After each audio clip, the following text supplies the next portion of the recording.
اب زمین کیسے اپنی خبریں بیان کرے گی، اس کی تفسیر میں بھی مفسرین نے مختلف آراء و اقوال ذکر کیے ہیں، جو زیادہ معقول نظر آتی ہے اور اس قیامت والے حالت اور تذکرے کے ساتھ مناسب ہے، وہ یہی تفسیر ہے کہ اس دن زمین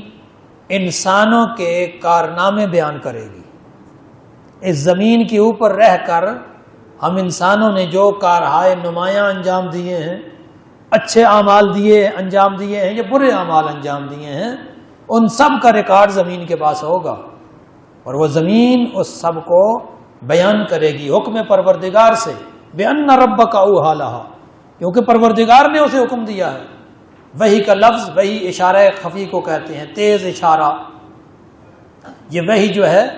یہ رسولوں کے ساتھ مخصوص نہیں ہے، بعض اوقات وحی غیر رسالی بھی ہوتی ہے، جیسے شاید کہ مکی کے حوالے سے بھی تذکرہ ہے کہ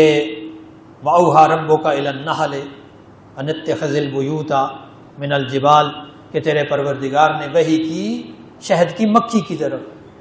اسی طرح اور بھی مختلف حوالے سے ذکر ہے وحی کا، مثلا حضرت موسیٰ کی والدہ کے حوالے سے بھی ذکر ہے۔ بعض لوگ اس حوالے سے بڑے سینسیٹیو ہوتے ہیں، حساس ہوتے ہیں، بھئی ادھر وحی کا ذکر آیا تو وہ سمجھتے ہیں بھئی یہ تو جناب ختم نبوت کا منکر ہو گیا۔ وحی ضروری نہیں کہ ہر جگہ وحی نبوی ہی ہو،